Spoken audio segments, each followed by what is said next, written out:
세상의 모든 지식 언더스탠딩. 장순원 기자 바로 연결하겠습니다. 장순원 기자, 어서 오십시오. 예, 스튜디오에 나와 있습니다. 야, 갑자기 KBS 분위기가 나잖아요. 그러니까. 네. 어서 오십시오. 네, 안녕하세요. 네, 무슨 사건이었습니까? 대법원이 네. 대법원에서 네. 하여튼 세입자가 원래는 2+2가 되잖아요. 그죠? 그거부터 설명을 해드릴게요. 예. 아, 네. 네. 화면 잠깐 보여주세요. 2020년 7월에 이 계약갱신 청구권이라는 게 생겼죠. 세입자가 계약갱신을 요구할 경우에 집주인은 정당한 사유 없이 거절하지 못한다. 이 새로운 권리가 생겼습니다. 네. 근데 이제 하나 예외가 여러 가지 예외 중에 그 중에 하나가 집주인이 실거주하는 경우에는 세입자를 내보낼 수 있다. 이 문구 하나가 들어가면서 지금까지 세입자와 집주인이 이걸 놓고 얼마나 많이 싸우고 있습니까?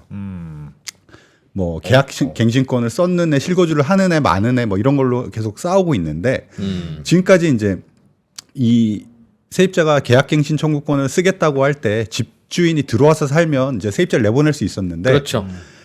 이제 들어와서 산다는 것을 집주인이 매우 구체적이고 이제 설득 가능하게 증명을 해야 된다는 겁니다. 누구한테? 일단은 이제 기본적으로는 이제 세입자겠죠. 세입자가 이제 나갈 수 있도록 설득하고, 세입자에게. 혹은 그 설득이 이상하거나, 혹은 그게 이제 나중에 소송으로 번졌을 때 그 법원에서 그러니까 판사들이 이분이 실거주 하려고 했구나라는 확신이 들 수 있도록 이제 설득하려면 그에 맞는 증거가 갖춰야 된다. 그런 판단이 나온 겁니다. 그러니까 그 말은 지금까지는 집주인이 네. 저 들어가서 살 거니까 집 비워주세요. 죄송합니다. 그러면 세입자는 네. 좀 의심들긴 하는데 네. 뭐 어떻게 할 방법이 없었는데. 아니죠. 할 방법은, 그러니까 나간 다음에 할 방법이 있었는데, 진짜 들어갔는지 안 들어갔는지 보고 네. 안 들어갔으면 고발이야. 네, 소송을 할 수 있었습니다. 네, 손해배상을. 네. 근데 예. 이제 나가기 전에 할 수 있는 행동은 없었거든요. 그럼 나가지면 어떻게 해요? 그런데 지금 이 사건에 어. 세입자는 너 아무래도 거짓말인 것 같아. 음. 나 안 나가. 음. 그래서 안 나갔어요. 음. 그래서 집주인이 나 진짜 들어가서 산다니까. 안 나가시면 어떡합니까? 라고 해서 소송을 몰라 낸 못 거죠. 믿겠어 안 나가라고 한 거죠. 근데 이게 제가 연기는 제가 이렇게 해서 그러는데 혹시라도 그 사건의 집주인은 그냥 내가 안 들어가서 할 거고 집을 팔려고 하는데 집이 깨끗해야 좋으니까 나가서 살 겁니다라고 했는지도 몰라요. 그런데 결국 그래서 세입자는 안 나가고 집주인은 나가라고 하고 그러다가 재판이 붙어서 대법원까지 간 겁니다. 네. 네. 근데 그 대법원이 오늘 전하는 판결. 우리가 보니까 집주인이 안 나가려고 그랬던 것 같은데? 아니 왜냐하면 이게 중요하냐면 왜냐하면 집주인이 어떤 케이스가 많냐면 제가 들어갈게요 하면 보통은 비워줘야 되지 않습니까? 네. 2+2가 안 되잖아요. 그래서 세입자는 비워줘. 의심스럽지만 어쨌든 비워줘야 합니다. 예. 그러면 집주인이 들어간다고 해. 비워줬어요. 그 왜 안 들어오십니까? 그럼 아직 조금 정리가 덜 돼서 그래요. 조금 이따 들어갈 거예요. 그렇지. 주로 그런 식이에요. 그렇지. 그럴 수도 있지. 그러다가 그리고 내가 집 좀 고치고 예, 도배도 하고 내가 인테리어도 의심스러워서 그 집에 가서 진짜 들어왔는지 내가 확인하면 그것도 하루 이틀이지. 뭐 한 달 이렇게 아직 정리가 안 돼서 하는데 들어갈 거예요. 라고 하면 그냥 비워둔 상태에서 조금 있다가 그렇죠. 나중에 새 세입자를 받는 경우가 비일비재합니다. 비일비재해.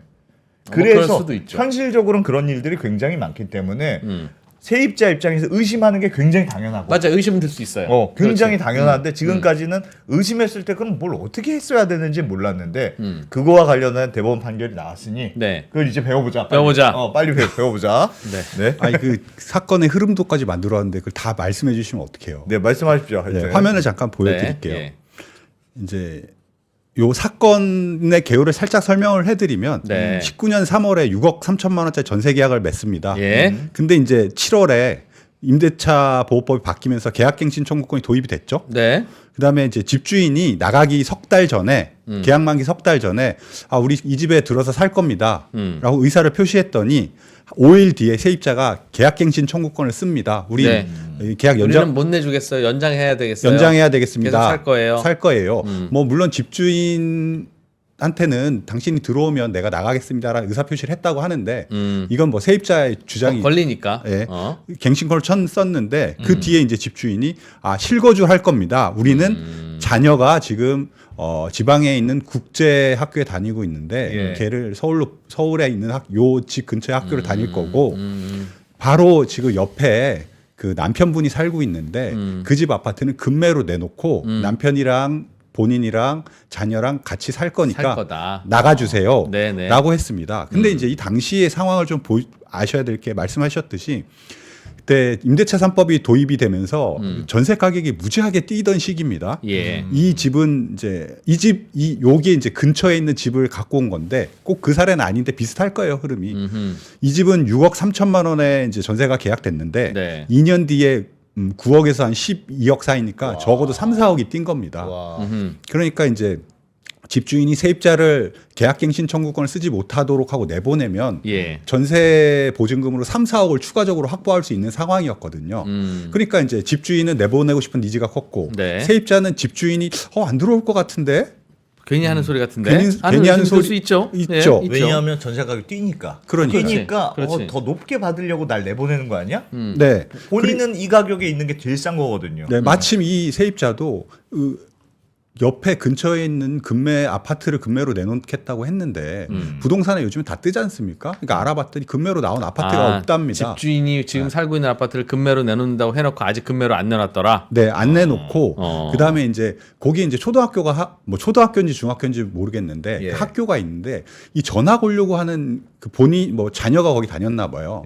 전학 오려고 하는 그런 움직임이 전혀 없었답니다. 그래서 이제 추정컨대 이분이 나를 내쫓고 다른 세입자를 들이는 게 아니냐 뭐 이런 의심을 하고 의심이 들었다. 안 나가겠다고 버틴 거죠. 계약 기간이 끝나더라도. 보통은 의심이 들어도 이거 방법도 없고 일단은 나가야지 뭐 하고 나가는데 그렇습니다. 이 세입자는 버텼군요. 네, 이분은 버텼습니다. 그 버틴 건 좀 뒤에 말씀드릴게요. 그렇습니다. 네.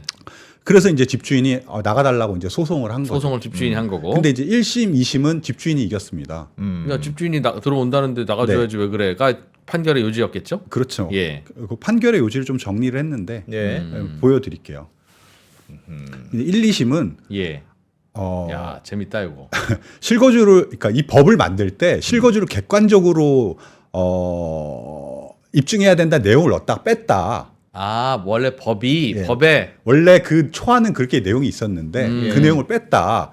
그 얘기는 객관적으로 증명하기 어렵다는 거다. 그 다음에 밑에 보시면 그 집주인의 설명이 진실한 것인지 의문이 없는 건 아니지만 그렇다고 해서 이 집을 뭐 세를 주거나 판단은 그 명확하고 구체적인 상황을 발견할 수가 없다.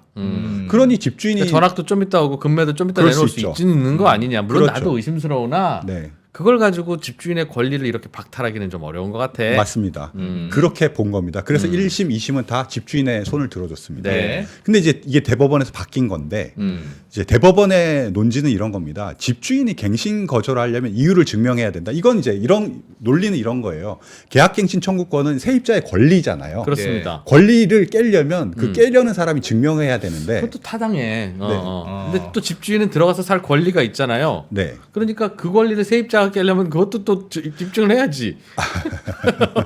권리와 권리의 충돌이잖아. 아니야. 근데 증명의 책임은 집주인한테 있는 게 임대차 보호법이라는 게 기본적으로 세입자를 보호하기 근데 그걸 증명을 하면 집주인이 해야지 세입자가 하기는 어려울 것 같기도 해요. 그런데 그걸 증명하려면 이제 실제로 거주하겠다는 말이 거짓말이 아니라는 것을 통상적으로 수긍할 수 있어야 된다. 대법원 판결이 그겁니까? 그러니까 길 가던 사람 붙잡고 물어봐. 그러니까 이 얘기죠. 예를 들자면 뭐 상식적으로 판단을 해봐라. 뭐 이런 취지인 것 같아요. 그리고 이 갱신 청구권의 법 취지는 세입자 보호인데 지금까지는 집주인이 실거주한다는 말 한마디 던지면 세입자가 일단 나간 다음에 손해배상을 청구해야 되는데 그러려면 세입자 보호를 위해서 이 갱신 청구권을 도입한 법의 취지가 너무 무력화된다. 그래 그 말도 일리가 있지. 라는 취지로 그러면 집주인이 그럼 어떻게 증명을 해야 되겠느냐? 그게 관건입니다. 라는 몇 가지 기준을 정리를 했어요. 대법원이 네, 이제 대법원이 제시한 기준이 그러니까 지금까지 상황에서는 집주인의 실거주가 설득력이 없으면 세입자는 안 나가도 된다는 얘기를 한 거죠 지금 대법원이. 그렇죠. 그러니까 집주인이 뭔가 증명을 해야 되는데 네. 그러면 저도 그 기사를 보고 대법 판결 보고 처음에 의구심이 좋아 이거 맞는 말이야. 그래 취지는 알겠어. 알겠어. 대법원의 취지도 알겠어. 근데 어떻게 증명을 하라는 그리고 거지? 누구한테? 그러니까 길 가던 사람을 진짜 붙잡아야 된다고 하면 그것도 좀 고민될 일이지만 안 나가려고 마음먹은 세입자한테 증명을 하면 세입자가 나는 그래도 의심스럽소라고 하면 이걸 어떻게 하겠다는 거예요? 그러니까 보시면 요번 판결을 보시면 조금 예상할 수 있을 것 같아요. 네. 일단 대법원이 제시한 기준이 한 6가지가 있는데 임대인의 주거 상황, 1주택인지 2주택인지 3주택인지 네. 그다음에 이제 가족의 직장이나 학교의 상황, 뭐 갱신 요구 거절 이후 임대인의 사정, 그다음에 이상한 말을 했거나 거짓말을 한 것처럼 느껴져서 신뢰가 훼손될 수 있는지 여부, 예. 그다음에 이제 집주인이 해당 아파트로 이사하기 위해 준비한 정황이 있는지. 네. 좀 더 구체적으로 설명해 주세요. 네. 근데 그래서 이제 여기서 보면 너무 그 자기 일이라고 그렇게 또 이렇게 너무 호기심 발휘하는 거 아닙니까? 이분- 평가적으로. 대법원에서 이 이제 세입자 손을 들어준 이유 중에 하나가 예. 집주인이 이 해당 케이스의 집주인이 말을 여러 번 바꿔서 세입자의 이제 신뢰관계를 깼다 이런 게 나오는데 이제 이런 겁니다. 예. 처음에는 이제 그 세입자한테 나가라고 얘기할 때는 원고와 남편, 자녀가 그러니까 집주인과 네. 집주인이 여자분이군요. 네, 집주인과 네. 남편, 자녀가 네. 저희가 들어가서 살 거예요라고 말했군요. 네. 예. 그런데 이제 나가라고 이제 소송을 하지 않습니까? 그 뒤에 안 나가니까. 예. 그 소송할 때는 본인, 집주인 또는 원고의 부모가 아마 지방 경북 어디에 살고 계셨던 분이 들어와서 살 겁니다. 라고 주장을 누가 했다가 들어와서 살지는 아직은 미정이다. 네. 네. 그다음에 이제 그 뒤에 어떤 준비 서면을 낼 때는 불가피하게 우리 부모님이 해당 아파트에 살아야겠다.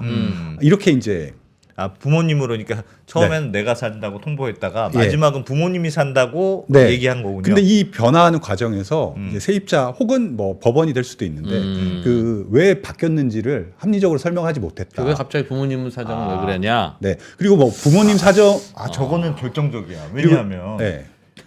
왜냐하면 집주인이 세입자를 쫓아낼 수 있는 유일한 조건이 내가 살려고 하는 거니까 미안하면 임대차 보호법 취지는 다 알겠지만 이건 예외로 당신 나가줘야 되겠습니다 하는 거잖아요. 네, 네. 그래서 내가 살려고 하는 의지가 매우 중요한데 내가 살려고 하는 의지가 나 오늘 갑자기 생각해 보니까 내가 갑자기 살고 싶어졌어. 이런 건 안 되잖아요. 내가 살 만한 이유가 있어야 됩니다. 그래야 임대차 보호법이 4년이라고 늘어난 임대차 보호법을 미안하지만 가가 될 수 있는 거잖아요. 그래서 처음에 내가 살려고 했는지 부모님이 살려고 했는지가 중요해요.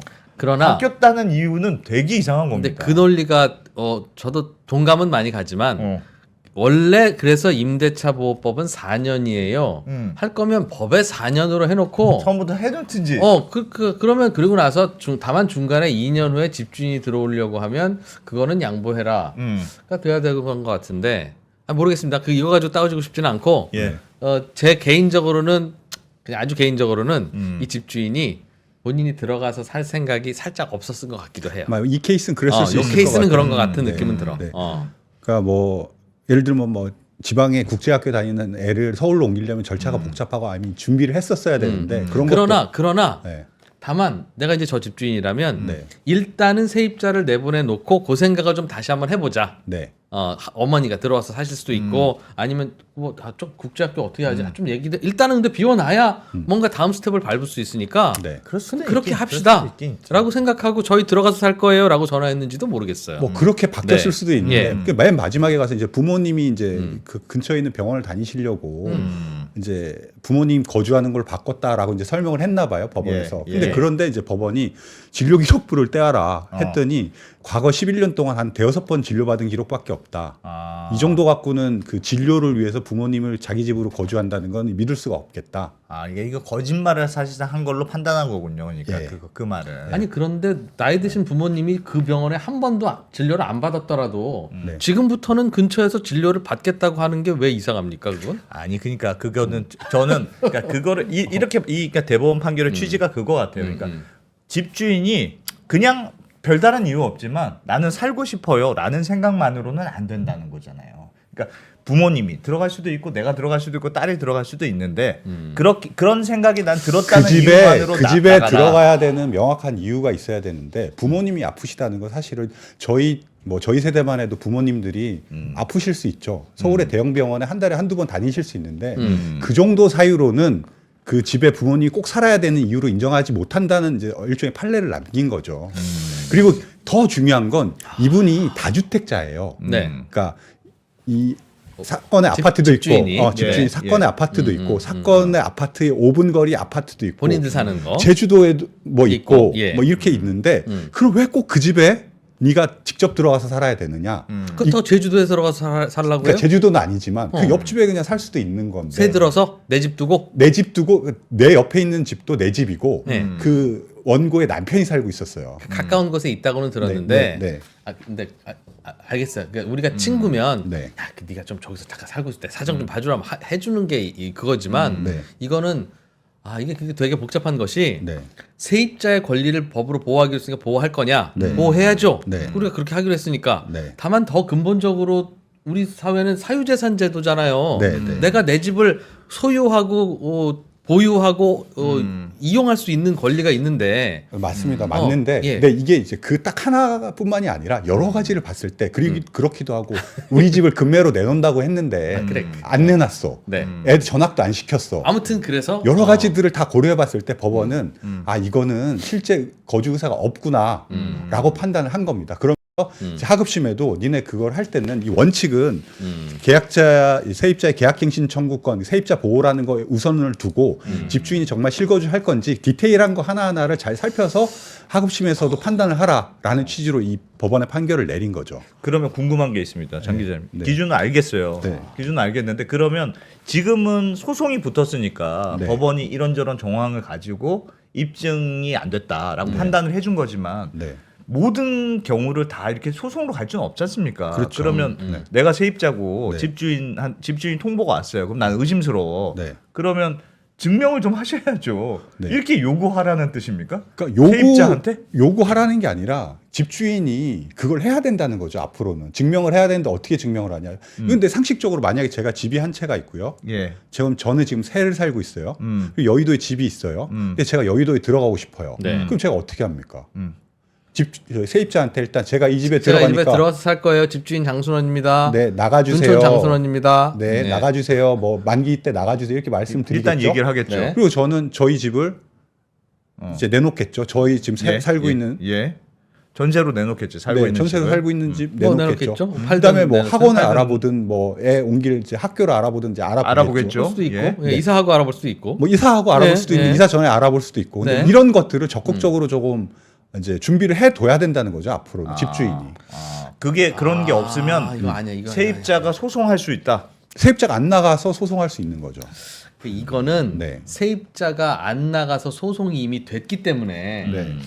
1심, 2심은 야 집주인이 나간다고 했으면 나가는 거지 그걸 어떻게 그걸 우리도 좀 의심스럽긴 하지만 지금 법은 그냥 집주인이 나간다고 하면 나가는 거야 네. 라고 해석해서 세입자 잘못이라고 했지만 네. 대법원은 아니야 이거는 집주인이 나가라고 해서 무조건 나가는 건 아니야 라고 판단하고 판사가 중간에서 야 요럴까 보다 이거 집주인이 좀 거짓말인 것 같아 6대 4 정도 돼서 집주인의 거짓말 확률이 높아 라고 판결하고 세입자 너는 그대로 눌러 있어도 될 것 같아 라고 한 거니까 이 판단은 그렇게 할 수 있다는 생각은 들어요. 네, 네. 서로 분쟁이 있으니까 그때는 집주인이 허위인지 아닌지에 대해서 판단을 해야 된다는 생각일 테니까. 근데 문제는 네. 집주인이 증명해야 한다라고 하는 건 만약 재판이 붙었을 때는 네. 집주인 네가 판사를 설득해 그냥 내 의사가 그랬어요 아니라는 증거 대세요 이렇게 하면 안 돼라는 대법원의 취지인데 네. 재판이 안 붙은 수만 건의 세입자와 집주인 사이에서는 집주인이 재판이 붙었어야 입증을 하지. 그럼 누구한테 입증을 하라는 것이며 세입자에게 그럼 입증해야 돼?라고 하면 세입자는 안 나갈 생각을 갖고 있는 분인데 이게 이 정도면 되게 설득력 있으시네요. 제가 나가겠습니다를 하지 않으면 네. 안 나갈 수 있다는 뜻이니까 이 여파가 어떨 거냐가 궁금한 그러니까 거죠. 말씀하신 대로 네. 이게 이제 세입자가 설득이 안 된다 그러면 안 나가시겠죠. 실거주가 아니라고. 충분히 설득이 안 되면 결국에 그건 이제 소송을 통해서 가려야 될 것 같고요. 예. 기본적인 취지는 전세 세입자가 본인이 원하면 2+2년, 4년을 살 수 있는 권리가 있다는 게 이제 기본 디폴트라고 생각을 하셔야 될 것 같아요. 예. 그다음에 집주인이 정말 들어가려면 그 2+2를 깨고 들어가려면 정말 본인이 이제 실거주를 해야 알겠습니다. 되는 증명을 그러면, 해갖고 오라는 거죠. 그러면 제가 예를 들면 네. 저 장순원 기자가 제 집의 세입자라고 쳐요. 네. 죄송합니다. 리얼하게 하기 위해서. 제가 들어가 보려고 해요. 네. 장순원 기자한테 저 들어가겠습니다, 세입자님. 하고 전화를 했는데 네. 장순원 기자는 어떤 이유로 계속 살고 싶을 수 있겠죠? 예. 전세금도 주변에 많이 올랐으니까 답도 없고. 네. 그러면 증거를 대세요라고 할 거 아니겠어요? 네. 그런데 예를 들면 제가 아니 무슨 증거를 댑니까? 일단 들어갈 거고요. 저희 집사람 바꿔드릴까요?부터 시작해서 네. 뭐 할 수도 있어요. 그럼 그 집은 어떻게 할 거예요?라고 하면 네. 저 전세로 내놓을 거예요. 네. 그럼 전세로 내놓을까요? 하면 내놓는 걸 할 수 있겠죠. 네. 그럼 그렇게 해서 했으면 네. 나가야 됩니까? 아니면 안 나가도 됩니까? 선택을 해야겠죠. 제가 만약에 그 실거주를 믿고 나가면 나갔는데 아니라면 손해배상을 선고할 거고 하면 되고 네, 그다음에 그죠? 안 나가고 버텼을 때는 소송을 해야 되잖아요. 네. 예. 명도 소송을 해야 되는데 집주인 같은 경우에 그 증거를 차곡차곡 쌓았어요. 네. 그러면 일단 명도 소송에서 이기고 예. 이분이 안 나감으로 해서 집주인이 입었던 피해를 민사적으로 손해배상 소송을 따로 진행하겠죠. 서로 리스크를 안고 그러면 하는군요. 세입자는 그런 리스크를 안고 이제 집주인의 정말 실거주의 의지가 확인되지만 나는 여기서 사는 게 이득이다라고 하면 이제 그렇게 하는 그거 거겠죠. 리스크를 안고 눌러 살겠죠.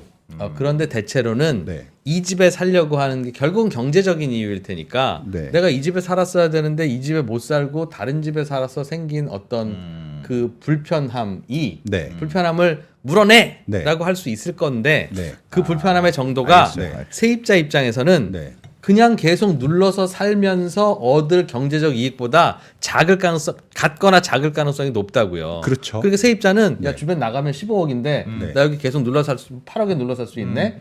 그럼 7억의 이자만큼 그냥 예금해 놨다가 저 집주인이 뭐 내놓으라고 하면 그 중에 일부 헐어서 내놓으면 돼라고 판단하는 게 매우 합리적이 되고 합리적이 되죠. 그렇습니다. 그러니까 앞으로는 네. 소송이 그냥 넘어가. 다 안 나가고 집주인이 알아서 소송하세요가 세입자가 행동할 수 있는 가장 합리적인 원칙이 될 가능성이 높다는 거죠. 그러니까 그래서 네. 이 법안이 나오면서 사실 어떤 의미가 있냐면은 그러니까 지금의 이제 전세를 준다는 건 우리는 뭐 2+2 이렇게 해서 2년마다 집주인이 실거주를 하면 들어갈 수 있다고 생각하는데 네. 그 사실 그 어프로치 바꿔야 돼요. 사실은 4년 동안 개런티가 세입자가 저 집에 살 수 있는 그러니까. 권리를 어. 사실상 가졌다고 생각해야 되는 상황이 되는 거죠. 그런 의미를 담은 판결이 아닙니다. 그 모든 집주인은 다 그렇게 생각하고 있어요. 네. 그러나 네. 내가 내 사정이 있어서 중간에 들어갈 수는 있다는 게 법이니까. 아닙니다. 그러니까 그게 맞는데 내 사정이 있어서 들어갈 수 있는 법이 있다는 건데 내 사정이 있으니까 나가주세요가 지금까지는 확인되는 기가 너무 어려웠어요. 그냥 물론 그렇죠. 통보만 하면 사실상 효력이 있는 것처럼 우리는 받아들여져서 그러면 이제 만약에 근데 선의의 집주인도 있을 수 있잖아요. 물론 그렇죠. 근데 이런 판결이 나온 상태면 선의의 집주인도 세입자가 그냥 저 소송하겠습니다라고 하면 못 들어가는 상황이 계속 발생하는 거예요. 그럴 수 있지. 그렇죠. 그리고 집주인이 그때 입었던 피해를 입증해서 달라고 해봐야 집주인이 그 세입자 내보내고 할 수 있었던 행위에서 얻을 수 있었던 수익보다 매우 낮다고요. 그러니 전세가 모르면 세입자들은 이제 다 소송하세요가 될 수 있는 판결인데 물론 집주인이 차곡차곡 그거를 이제 입증을 할 수는 있겠으나 세입자한테 통보한 그 시점에서 뭘 해놓을 수는 없고 세입자가 나간다고 해야 오케이 하고 그때부터 뭘 알아보거나 뭘 할 텐데 세입자가 안 나가겠습니다라고 했으면 집주인은 그때부터 전학 준비를 해야 됩니까? 안 해야 됩니까? 안 해야 되죠. 그러나 소송이 붙을 거면 해야 되는 거예요. 그러니까 세입자가 안 나가겠습니다라고 한 순간 집주인은 어차피 못 들어가는데도 애들 전학 준비도 하고 내 집도 내놓고 부동산에 내놓는 순간 사실은 안 팔 건데요. 지금 소송 붙어서 내놓은 거예요가 돼야 되는 거니까 이 나라가 얼마나 혼란스러울 거냐 하는 거죠. 이번에도 그렇더라고요. 이번 그 케이스도 우리 장순원 기자가 오늘 소개해준 케이스도 보니까 내 집을 내놨어. 내놓은 거 증명하려고 내놨는데 예를 들면 뭐 5억짜리 집인데 한 10억쯤 내놓는 거예요. 그게 내놓는 거냐 안 내놓은 거냐. 우리 집은 10억입니다. 뭐 사시려면 사세요. 이렇게 내놓는 거는 진성이냐 아니냐. 물론 다 애매하지만 그러니까 사실은 그렇게 애매할 때는 법원의 판결을 따라야 되겠으나 네. 제가 보기에는 대법원의 판결의 취지는 말만 해서는 안 됩니다. 집주인이 저 들어갈 테니까 하여튼 내 마음은 그래요. 요것만 가지고는 안 돼. 불충분하다. 난 그래서 이번에는 이 대법원의 판결이 잘했다고 생각합니다. 그러니까 지금까지 말씀하신 대로 집주인이 그냥 저 들어갈 거예요. 잔말 말고 나가세요가 그냥 나가야 되는 이유가 되는 상황. 세입자가 할 수 있는 건 나가고 나서 혹시 집주인이 거짓말하는 거 아닐까? 거짓말하고 다른 사람을 세입을 줬을 때 그때 소송할 수 있는 것밖에는 답이 없는 상황은 Yes. 문제 있다고 생각합니다. 네. 그런데 이거를 보호하기 위해서 법원이 내린 결과물이 그걸 집주인이 세입자한테 입증하든가 판사한테 입증해야 되고 세입자는 무조건 소송을 하면 이기는 상황을 만들어 놓는 건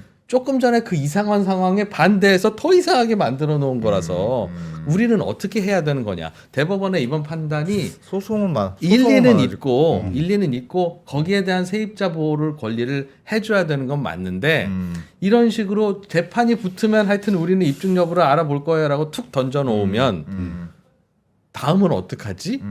이라고 하는 거예요. 물론 그걸 대법원 판사가 해결해야 될 건 아니고 이런 일이 벌어졌으니까 사실은 입법을 통해서 집주인이 세입자한테 나가라고 할 때는 어떤 요건이 필요하다고 더 구체적으로 확인을 해야겠죠. 했어야 되는 거 아니냐? 이제 앞으로 그건 입법에서 그러니까 대법원 판사가 할 일은 아니고 이제 국회의원이 할 일인데 문제는 현실적으로 어떤 입법을 해도 아기를 가진 집주인은 그 조건 맞춘다고요. 어차피. 그러니까 제가 드리고 싶은 네. 말씀이 그거예요. 네. 아니 어떤 법을 하고 어떤 판결을 해도 그렇죠. 그걸 빠져나갈 수 있는 사례들이 아기를 가진 있습니다. 집주인은 네. 언제든지 맞출 수 있고 네. 또 반대로 네. 아기를 가진 세입자는 언제든지 집주인을 골탕 먹일 수 있게 되는 그러니까 거예요. 그런 경우의 수를 막을 수는 없잖아요. 근데 그건 막아야죠.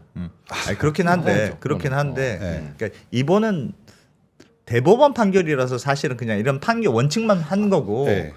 그 어떤 식으로 증명해야 될지는 빨리 이제 좀 앞으로 나와야 케이스 될 것 같아요. 법적으로 보완이 안 되면 제 이제 소송으로 생각에. 계속 케이스가 쌓이게 될 텐데 야. 기본적으로 이 법원의 판단의 근거 이제 판단의 요지는 그러니까 집주인 실거주를 빌미 삼아서 세입자를 너무 쉽게 쫓아내는 이 상황을 막아야겠다는 막아야 법. 됩니다. 네. 막아야 돼. 그걸 이제 확인해 준 거고 세입자가 만약에 이제 예를 들어서 그 경제적인 유인 때문에 사실 이 재판도 어떻게 보면은 세입자가 이 집에서 안 나가고 버티는 게 경제적인 이익이 크다고 생각하니까 아마 뭐 1심, 2심, 뭐 3심까지 간 것 같아요. 예. 그러면서 이제 4년을 지났더니 어떻게 이게 뭐 대안이 있습니까? 아니 그러니까 처음부터 사실은 네. 이 임대차 2+2로 처음에 법을 만들었을 때 이런 사실 각종 그 분쟁들이 있을 것이라는 게 우려가 됐었어요. 그러니까 집주인이 실거주 할 때만 원칙은 맞는데 그러니까 그걸 그거를- 따지면 그 법이 이상한 진짜 개판 같은 법이라는 건 저는 1시간 동안 목 놓아 주장할 수 있는데 네. 이제 그 얘기는 하지 맙시다. 그러니까. 지난 정부가 만들었던 거잖아. 그러니까 그 얘기는 하지 말고 지금 이 상황에서 만약 1심이나 2심 판결과 똑같이 대법원이 이번에 판결했다면 앞으로 세입자들은 소송을 못 해요. 그렇죠. 집주인이 나가라고 했는데 그럼 버티면 그럼 나가는 거야. 소송을 해서 그냥 시간 벌기밖에는 안 돼. 반드시 지는 거예요. 그런데 이제 이런 식으로 됐으면 구체적인 정황 증거가 있어야 된다는 거야? 그 대법원의 판결 일리 있죠. 네. 그런데 현실로 돌아오면 세입자가 나가세요. 근데 저는 못 믿겠으니까 못 나가겠습니다라고 하면 집주인이 이제 세입자랑 재판해야 되는 거잖아요. 그리고 현실적으로 2년 동안 여기 못 들어가죠. 그런데도 불구하고 재판에 이기기 위해서 애들 전학 신청은 여기다 해야 되고 내 집 부동산에 내놔야 되고 또 뭘 의심받을 수 있을까 하면서 이사 못 들어올 게 뻔한 집에 대해서 이사 들어오는 액션을 하면서 계속 증거를 쌓으라는 게 이번 대법원의 판결이잖아요. 선의의 집주인이 어떻게 아니에요. 그 보면은 저는 조금 그 과하게 생각하신 것 과하게 같은데 해석한 거예요. 제가 왜냐하면- 이제 주변의 변호사님들한테 좀 여쭤보니까 그러니까 증명한다는 게 뭐 정말 어마어마한 그 그런 게 서류를 아닙니다. 준비한다거나 이런 건 아니고 상식 차원에서 어떤 이사 가려고 하는 행동들을 했다고 하면 그 아마 하급심에서 인정해 줄 거라고 이제 지금까지는 죄송합니다. 지금까지는 나가주세요 하고 에이 나가주시겠지라고 생각하고 프로세스를 밟아야 되니까 어떻게 하다 보면 그 프로세스가 밟힐 거라고요. 꼭 네, 증거 갖다 주면 되지. 네. 근데 지금 이 순간부터는 네. 저 실거주 하려고 나가려고 하는데 들어가려고 하는데 괜찮으시겠어요?라고 물어봐야 되고 세입자가 안 됩니다라고 하면 그때부터 나는 무슨 액션을 해야 되냐고요. 아니 그러니까 이런 거예요. 예를 들면서 이번 대법원 판결에 나온 사례 중에 그러니까 그게 사례가 있는데 그걸 다 맞춰야 된다는 게 아닌 것 같고 예를 들면 우리 애가 전학 신청해서 이걸 다 맞추는 게 아니고 예를 들면 내가 집을 내놨어요 라든지 아니면 아빠가 가야 되는데 정부 발령이 났어요. 서울로 발령이 났습니다. 그거 발령은 있을 수 있으나 예를 들면 이 동네의 전셋값이 올라서 저도 여기는 못 거주하고 전세 주고 전세 살 수도 있으니까 저 여기 들어가려고 하는데 지금까지는 저 들어가겠습니다라고 하면 세입자가 당연히 나가겠지라고 생각하니까 심지어는 전화하기 전에도 내 집은 복덕방에 내놓을 수 있죠. 그런데 지금 이 상황에서는 세입자가 동의해야만 내가 들어갈 수 있는 상황이 되는 거예요. 그러니까 세입자한테 전화하기 전에 내 집을 복덕방에 내놓으면 상식적으로 말이 안 되는 거예요. 그런데 세입자가 동의를 안 했어. 그럼 나는 못 들어가죠. 그런데 이대로 재판에 가면 나는 내가 들어가려고 했었다는 정황을 입증할 수 있는 증거가 하나도 없어요. 그럼 어떻게 해요? 세입자가 안 나간다고 했고 분명히 안 나가실 건데 난 내 집을 부동산에 내놔야 돼. 그럼 들어오겠다는 사람한테 계약을 해야 돼요?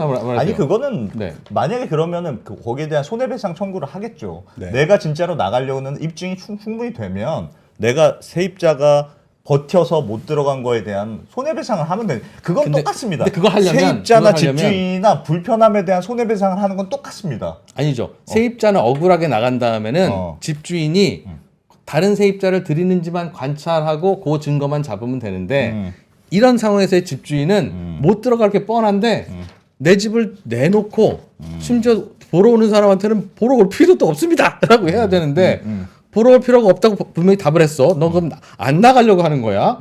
이게 꼬인다는 거예요. 사실은 모든 걸 입증하기가 어렵고 그런 건 사실이나 제가 보기엔 그러면 누구한테 좀 더 유리하게 법을 만들 것이냐에서 그 전에는 집주인이 말만 하면 들어갈 수 있는 장치였다면 지금은 집주인이 나 이걸 어떻게 증명하지? 예를 들면 안 나가면 나 진짜 나가려고 했어요라고 소송까지 해야 되는 복잡한 상황이 됐지만 거의 사실상 장수원 기자가 말한 대로 사실상 4년에 가까운 임대차 보호를 만든 판결이라고 이해하는 게 맞을 것 같아요. 그러니까 그게 옳다 그르다가 아니고 이번 판결의 취지가 그런 것 같다는 거죠. 그래서 전 세계 그 어떤 임대차법도 몇 플러스 몇이 없는 겁니다. 저는 약간 그 2년에서 4년으로 바뀌는 과도기에서 일어날 수 있는 여러 가지 일들이라고 생각을 하긴 한데 뭐 제가 좀 너무 그렇게 접근할 수도 있긴 한데.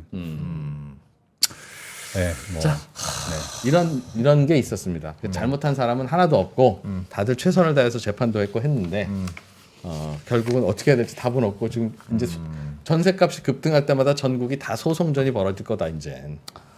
소송 많이는 일어날 것 같긴 합니다. 어떡합니까 이거? 소송이 많이 4년이라고 생각하면 됩니다. 그래서 차라리 4년으로 바꿉시다. 차라리 이렇게 아니면 서로 조금씩 양보해서 3년으로 바꾸든가. 고등학교, 중학교 이렇게 3년이니까 그렇게 바꾸든가. 애초부터 그렇게 했어야지 이게 뭐 한 짓입니까 이게? 알겠습니다. 알겠습니다. 알겠습니다. 네. 네. 장성희 고맙습니다. 네, 고맙습니다. 진흙탕 싸움이었어.